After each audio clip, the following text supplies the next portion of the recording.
It's now my pleasure to introduce our speaker, Dr. Jason Glass, who is the Superintendent of Jefferson Public Schools and soon to be Kentucky Commissioner of Education. Previously, Dr. Glass served as the Superintendent of Eagle County Schools from 2013 to 2017. Dr. Glass served as Iowa's Director of Education from 2010 to 2013, appointed by Governor Terry Branstad, serving as the state's Chief State School Officer. He has worked as Eagle County Schools Director of Research and Assessment, as Vice President of Quality Ratings with Qualistar Early Learning, held several posts with the Colorado Department of Education, and worked as a university instructor and high school teacher in Kentucky. In December 2016, Dr. Glass was nominated to the National Board for Education Sciences Board of Directors by President Barack Obama. He holds a bachelor's degree in political science and 2 master's degrees from University of Kentucky in Education, Political Science, as well as a doctorate in education from Seton Hall University. And finally, on behalf of all the parents in our community and as a teacher myself, I want to thank Dr. Glass, not only for serving Jefferson County, but for serving these past few months since March with a no-win situation of a worldwide pandemic. There aren't words to say thank you for that. Without further ado, Dr. Glass. Well, thanks so much, Lorian, and thanks, Nick, and everyone for being here and hearing a little bit about what we have planned for our schools this fall. I'll first start with the caveat that under these dynamic conditions, no plan is truly final. So things continue to shift and evolve daily, as I'm sure they are for your businesses and your families as well. And if I could predict what's going to happen next week or next month, I would be playing in the stock market today and not talking to you. Because I'd have that kind of foresight, but of course none of us do. I heard another superintendent ask, who is making the decisions when it comes to school this fall? And the answer is the virus is making the decisions about what happens with school this fall. We are reacting to the virus as it moves and spreads and how we're able to contain it in our community. The Board of Education passed a resolution in June that set out some parameters around what a restart or a return to school would look like for us this fall. That resolution included language around maximizing in-person learning.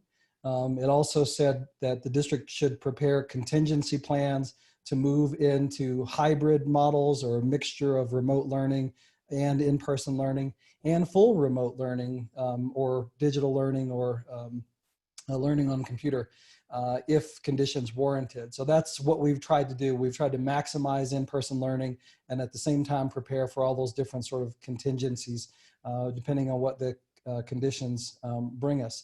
The Board of Education's resolution also said that we were to comply with and follow all of the guidance and orders that were issued by local Jeffco Public Health. And so we have done that as well, following closely those. So sometimes I'm asked, why doesn't Jeffco shift to an all remote learning like some of the districts in the metro area have chosen to do? And the short answer is because our Board of Education resolution directs us to maximize in-person learning. We have not heard from Jeffco Public Health that moving to an all remote environment is something that they recommend at this point. So we're staying the course. But with that said, conditions are changing. We were concerned a few weeks ago as we saw cases rise in the metro area and cases rise here in Jeffco.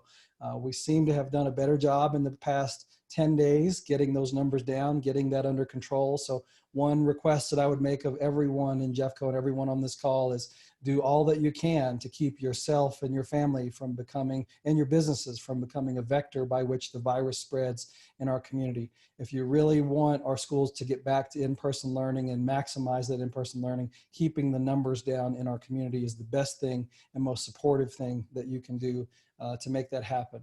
We have seen other systems around the world that we've benchmarked against and observed, studied their approaches to keeping schools safe that we've brought into our plan here in Jeffco. Many countries around the world where the virus came earlier than it came to the United States did return to in-person learning. We learned a lot from them on what to do and what not to do. We tended to see success in communities or in countries where the incidence of community transmission was kept very low. Of course, here in the United States, here in Colorado, and here in Jeffco, we are multiples higher than the countries that we've been benchmarking against, and that is a concern.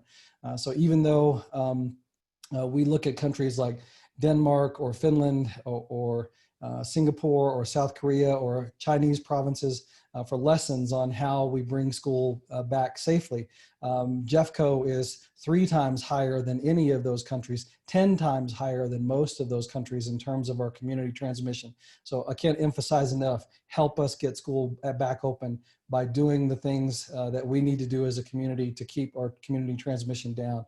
Practice social distancing where you can, wear a mask when you're in public, limit your time and exposure around other people that you don't normally have to be around. Those are the things that we all have to do to control this virus. With that said, as we look toward this fall and what Jeffco's model will look like, we'll start school on August 24th with all students in a remote setting. So all our students will be working on devices remotely with their teachers for that first 2-week period. The reason that we're doing that, first, it gives us more time as we see other systems around the United States and here in Colorado open up using some of the very same mitigation strategies that we are using. We'll be able to see which of those are effective. Again, we haven't seen systems open with the level of community transmission that we have here in the United States. So that's a major concern. So it buys us a little more time to observe and get more data and information from other systems opening in the United States. We already have some systems in Georgia and other states that have already returned. There have been some outbreaks, but also we've seen them able to control it, and it hasn't led to sort of mass outbreaks in the community. So there's some cautionary tales there and some encouraging signs, both emerging from those. So it buys us a little more time, that first couple of weeks of remote learning. Also during that time, for our students who are going to be attending in person, it allows us to bring them in smaller groups, perhaps by class or by grade, and walk the students through the procedures that they're going to be using as they come back to school. So we don't want to start school and show up at Alameda High School with 1,000 students all learning this on the first day. We want to bring them in small groups through multiple entrances, have them learn what's expected of them in terms of social distancing, the practices that we need them to follow as they come into the building, the changes in mask wearing, temperature screening, how they will move through the hallway, how they'll avoid certain areas or large areas in the building, how and when they'll eat, how and when they'll go to the bathroom, the hand washing procedures. There's layers of detail in these procedures. So we're using those first 2 weeks to really have a soft start and teach our students, as well as have our staff practice those procedures at a smaller scale as they come back. Following that 2-week period, on September 8th, we will open in-person learning fully in Jeffco, or that is what we plan to do.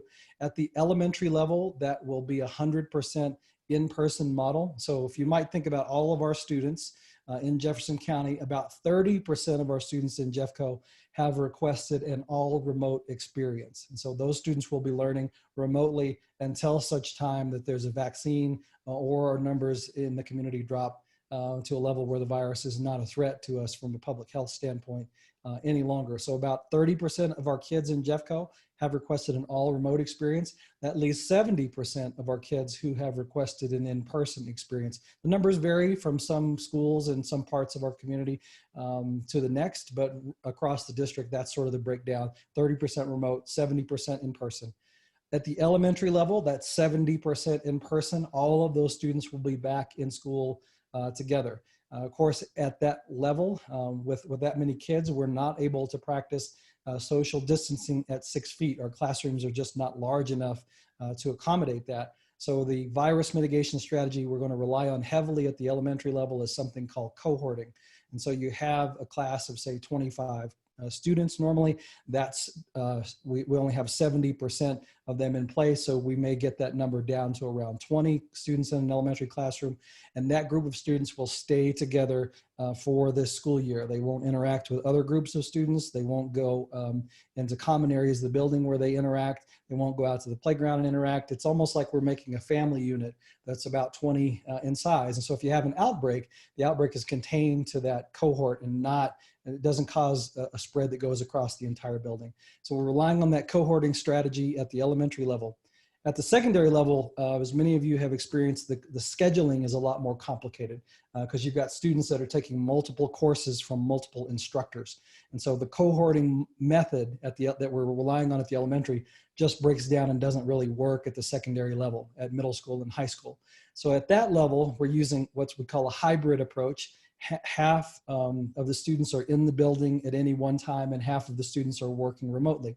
So we take that 70% of kids that have requested in-person learning, we cut that in half, and now we have roughly 35% of a normal student load in our buildings at middle school and high school. That does allow us to use the social distancing in our classroom. So what normally would be a class of 25 students at the secondary level may now be down to 8 to 10 students. And so with that number, given the square footage of our classrooms, we're able to spread the students out, get that level of social distancing. So a couple of different strategies we're using at different levels for different reasons. All of our schools will be requiring masks to be worn. It's not an option. It's not a debate. If you're coming to in-person school in Jeffco, you're wearing a mask for the day. There will be breaks and opportunities to take that off. We'll take students outside. We'll take them to places where they can spread out to have a break from that. And of course, when they're eating, we'll have to do those same sorts of things. So it's not expected that students will be wearing a mask all day long. There will be some breaks from that, but those breaks will be controlled. And we'll also go over with students how to wear a mask. I recently had the terrifying experience of having to take a flight from Lexington, Kentucky through Chicago back to here. And I can't tell you how many people I saw wearing a mask. They had it down here, they had it up here. It was everything but what you should be doing with your mask. So we need to make sure that our students and our staff are wearing masks the right way. Hand washing procedures will also be in place multiple times a day. We'll have hand washing, we'll have hand sanitation gel available. There'll be cleaning procedures that the students, the staff, and the custodial staff will be using to clean the buildings. We're increasing the air ventilation in the buildings. We're maximizing the fresh air. We increased the air turnover in the classrooms where we're able to turn the air over completely 7.5 to 10 times an hour. That's not what you would experience on an airplane when you really have a surgical grade filter and a sophisticated ventilation system. And it's not what you would experience in a hospital surgical room, but it is the best that we can do. Our equipment wasn't designed to push through a really thick viral filter, but we can increase the air flow, we can lower the temperatures, and we can maximize the fresh air coming in. So that's what we're going to do on the ventilation side. We are offering testing to symptomatic staff and students at no cost through Stride Health. And we were concerned about the value of that because initially it was taking us around 10 days to get results back, which is practically useless. If you have a result and then you wait 10 days to get something, of course, you probably could have gotten the virus somewhere else by the time you get back to your negative test result. We're now down to 3 or 4 days. That's still not good enough. I know other states are getting results back in 30 minutes. That's what we need to have. It's been unfortunate that as a country, we have really failed on having a system in place to turn around results quickly. That's embarrassing, and it is a huge virus mitigation strategies that our competing school systems around the world have relied upon to rapidly provide testing results when they believe that a case is present. That's not something we presently have in Jeffco, but it is something that we're working toward. We've got to keep up the pressure on political actors on our health systems to get it together and get these results turned around. And I know that they're working on that. We all want that. Just a couple of other supports that we're putting in place. We are not bringing our staff together in large in-person meetings. They're also practicing social distancing or working remotely. We're not taking any chances with them. Our teachers are back already. We've been working with our Teachers Association on an agreement around how work will happen in this these extraordinary conditions. We do have a contract and a set of policies with our employees, our hourly employees, and our teachers. Of course, none of it was ever written expecting to have to operate in a global pandemic environment. So we are working with them on that. And we've taken feedback from our community, our students, our staff, and continue to update that, our policies and practices when it comes to keeping kids safe. We're also looking at new guidance that coming out just yesterday. We got updated guidance from the Colorado Department of Public Health and Environment and from the Colorado Department of Education. So that is updated information. We'll weave that into our plan and see if we need to make any adjustments. We're seeing updated information from those other systems around the United States I mentioned, and how successful they've been at coming back. We're paying attention to that. And we have new research coming out all of the time. So we look at research from peer-reviewed medical journals. We have an epidemiologist we're bringing on staff for Jeffco Public Schools. We, of course, rely on the expertise of Jeffco Public Health to help us sift through that and determine what it means. But it is building this as we go, learning lessons along the way, and then trying to adjust. So I wish that I could say, here's exactly what school is going to be like and look like in the fall. We are working to restore in-person learning. We're working to provide a quality remote experience for students that have requested that remote experience. We're working to make sure that we have protections in place for our staff and our students so that our schools don't become a vector by which the virus spreads in the community. And we understand that public health, protecting our students and our staff and our community is of incredible importance. And so is the academic and developmental growth of our students. And so is their social emotional health. And so is the economic impact we know that we have when we shut down and cause a disruption on the workforce in Jeffco. So all of these interests are things that we're trying to balance and find a way through it. It is an extraordinary and challenging time. We don't have any answers that don't have a significant downside. So I'll just say that now. There are no perfect solutions. I think my biggest challenge is that everyone who knows exactly what to do is busy on Facebook posting their opinions on things. But the reality is that we don't have any options where there is not some significant challenge or problem. If we went to all in person and just pretend this virus didn't exist, of course, that would be that would lead to predictable negative outcomes. And if we shifted to an all remote environment for an indefinite and unknown period of time, that would lead to predictable and negative outcomes. And so we're trying to find this balance in the middle. I've talked a lot. I'm going to put. Oh, you muted yourself, Jason. Thank you. I'm sorry. That's appropriate, I think. I'm going to put some information over here for folks to react to. One is the Restart Jeffco page. So you can click on that. That's where all the latest information around our restart plan can be found. And then the latest update is the second link there. On July 8th, we issued some changes to our restart plan. And so that's the latest information. That's in a very concise format. You can read through that second posting, that second link, and see the exact virus mitigation strategies in a synopsis form, so you can get a better idea around that. As was mentioned, I am transitioning. I will be the superintendent in Jeffco by my contract through September 13th.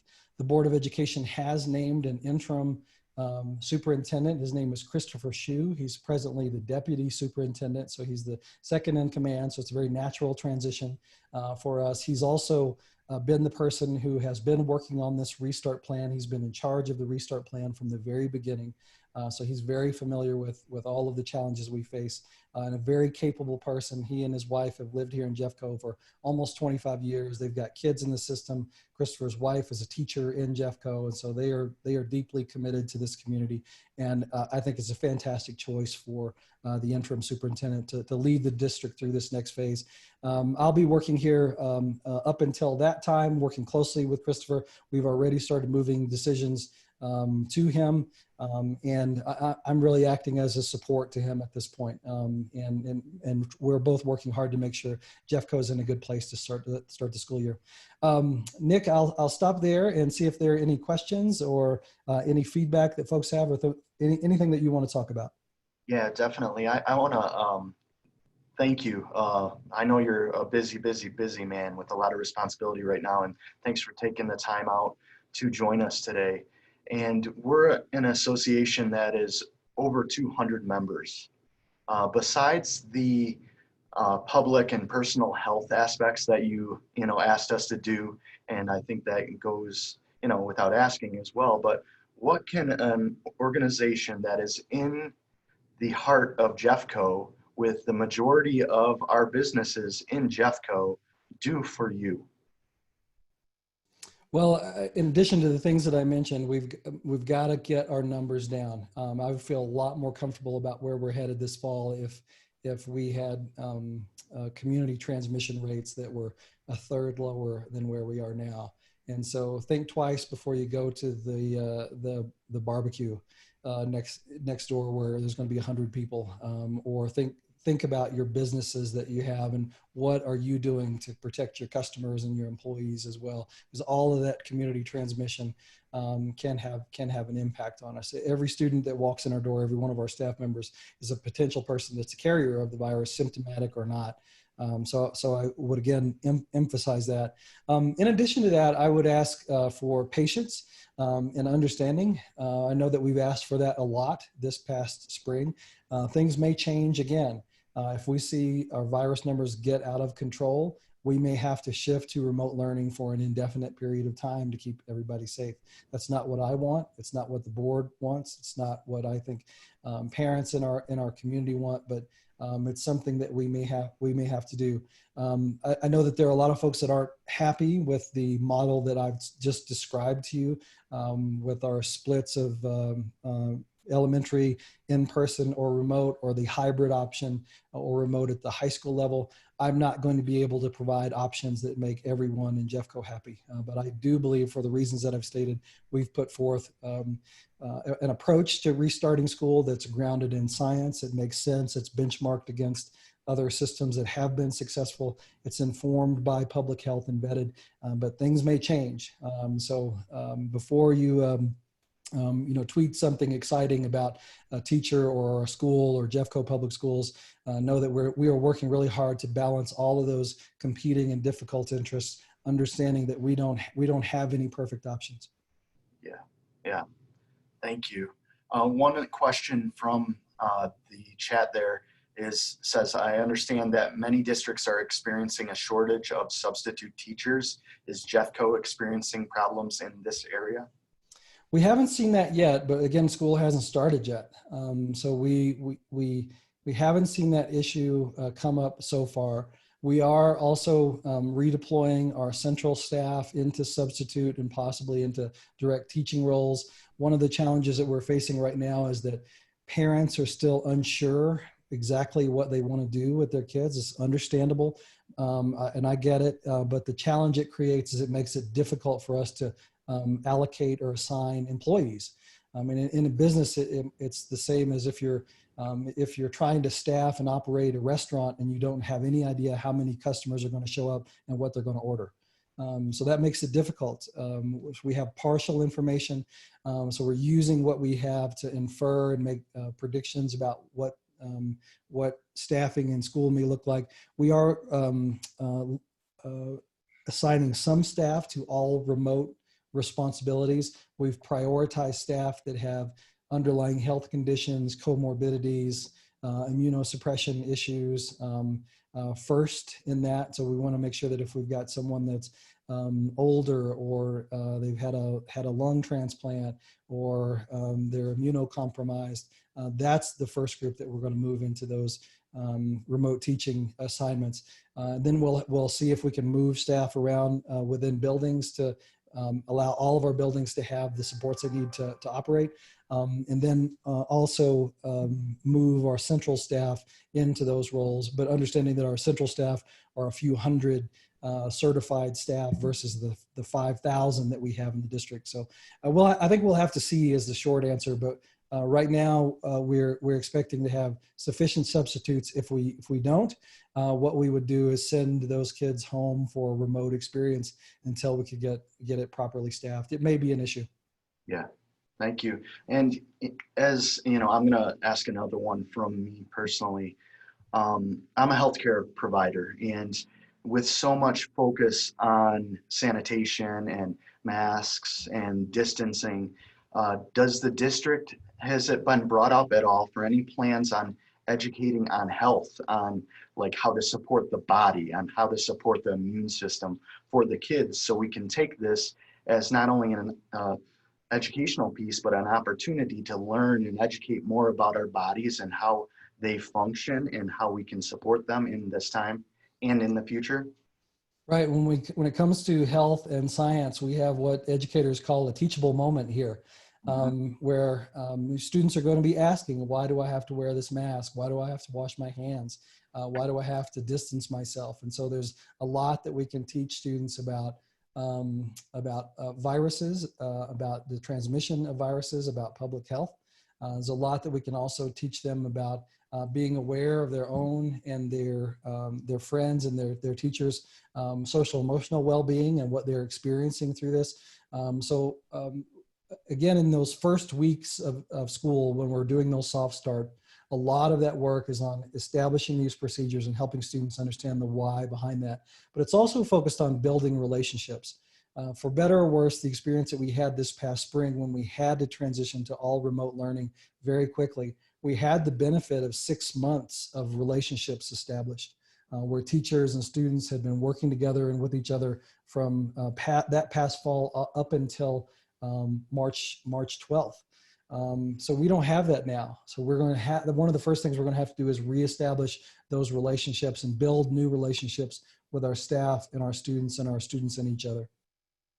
And, you know, just furthering that question, any plans on like further nutrition and how that affects the body, further, you know, exercise and proper other modalities and how that affects the body? Any plans in education with that? We have a curriculum around all of those things that covers that now. So it sort of depends on what the student is learning depending on their age. We have a health and science curriculum that covers all of those things, but I think these are opportunities where we can emphasize with real examples of what the students are experiencing firsthand, so they're able to not just learn about it from a theoretical standpoint, they're actually experiencing it. Yep. Here's one from the chat. Will remote versus in-person learning have an effect on funding? It won't for this coming year. If we have students that we put in a remote environment or an in-person environment, we're going to be able to count them for funding both the same way. We are concerned about funding from the standpoint of we have a number of families who have disenrolled, or they are planning on homeschooling next year, or there's this concept of learning pods where a group of parents hire a private teacher on their own. Some of the private schools that surround us are offering 100% remote with lesser virus mitigation strategies than what I've described. Some of our families are choosing that. I wish them the best. I hope that works out for them. Again, we've tried to offer a model that we think provides a quality educational experience and balances the health and safety concerns. But all of those choices that parents make will have an impact on our funding. And when we look at the number of students that are enrolled in Jeffco, that determines our funding level. And I think we'll have to see what happens. I think parents are understandably looking at their options. They're trying to think about what's best for their child, what's best for their family. They don't necessarily care about the district's funding issues. They care about what's best for their kid, which is a completely understandable and rational approach. I think for us as Jeffco Public Schools, we've got to work to provide a model that works for our community and supports our families, which is what I've described. I think that's our best thinking around that right now. But we'll have to see what happens with enrollment this fall. It may compound a budget crisis that we're experiencing at the state because of the COVID-induced recession. The state's going to have less money to apply to public education. At the same time, we're going to see a drop in residential property rates because of the Gallagher Amendment. That also is going to put more pressure on the state budget in the dollars that it has available, as it has to backfill education when that local property tax falls. We have built and balanced our budget this year using one-time federal COVID support money. Those funds are likely not going to be there next year. I just heard yesterday that negotiations in Washington have bogged down and broken down. Not surprisingly, that's what we expect things to do in Washington, but they can't agree on another COVID aid package. If nothing else happens, we're looking at some significant budget shortfalls, not in this current budget year, but in the next budget year. We're going to have to make some really hard things. Some of them may be trimming up some staff reductions, some pay reductions. There are some incremental things that we can do. If this all comes, this perfect storm happens, where we have a drop in enrollment, all of these budget challenges happen at once, it'll be catastrophic. We'll have to look at some structural changes, like you've seen other districts around the state shift to 4-day work weeks. They've ended transportation. Those are the kinds of structural things you have to start thinking about doing when your budget is cuts are of that magnitude. One more question for you. If some students are learning from home while others are in class, will the students at home get a lower quality education experience with the teachers focusing on those who are in their classroom? Well, we have different models. So the students that are learning remotely have a teacher who's specializing in remote teaching. So those teachers who are working on remote teaching are getting a different set of training. We learned a lot this past spring about what worked and what didn't work with remote teaching. We're going to use those lessons and train our teachers who are working in a remote setting on that to better support their students. I think it's safe to say that our parents and students should expect a better experience in remote learning than what we had this past spring. Honestly, we had to pick up the whole district and shift all online in hours. And so I'm proud of the way that we responded to that, but I know that it was a struggle for a lot of families. It was a struggle for our staff and our students. So I acknowledge that. But I think we should expect it to be better than it was this past spring, simply by the fact that we've learned some lessons from this past spring and we've had more time to prepare. But I also think it's fair to say that there are limitations as we are all working on Zoom and on other platforms. There's some things that we're able to do and work that we're able to do, but we recognize that it's not the same. There are limitations to that as well. And the relationships that we relied on this past spring are going to be even harder to develop. So I think we have to have clear-eyed expectations around what this is and what it can be, and also what it is and what it's not. We saw clearly this past spring the tremendous potential that technology and devices have to expand learning. We also saw its limitations in a cold, stark light. The relationships are more difficult to develop. The connections that really make learning happen. I think most people would say that the best teachers that they had didn't just connect them with learning, they connected with them personally. There was a connection that you had with that teacher, a personal relationship that you had with that teacher. That's more difficult to develop remotely, but that's what we're going to try and do. And then we have students who are going to be learning in person and students who are going to be learning in that hybrid environment. So if the student is in a hybrid environment, they'll be in school one day, and then the next day they'll be learning at home, what we call asynchronously. So they'll leave school with projects, things to read and respond to, things to learn assignments to complete on their own the next day, and then they'll be back in school. It's similar to like a college model some of you may have had, where you had classes on Tuesdays and Thursdays, or Mondays and Wednesdays and Fridays. So that's kind of more similar to what I think our students can expect at the secondary level. Well, thank you so much, Jason, for your time, your expertise. And, I want to offer, ABA, Applewood Business Association, as, a partner for you and the office, and, the future superintendent as well. Is if there's anything that we can do as an organization, an association for the district, please lean in, contact us, and we'll do whatever we can to support you. Well, thanks so much. I'm honored to have been the superintendent at Jeffco. It's an amazing place to leave and to live, and it's a really difficult place to leave. Our kids have loved it here. I've loved it here. It's been a great honor. And we'll just say that please know that we are working really hard to restore in-person learning and provide a quality learning option. We have not given up on quality. We haven't given up on in-person learning. There are abundant challenges. And again, you can go on Twitter and Facebook and see all the people pointing out all of those challenges. Those are real. They're real problems that we have, but we are not giving up. We show up every day and work through all of those with the goal of creating a quality and a safe experience for our students this fall. So please know that we're working very hard for this community. Awesome. We know that. Thank you so much.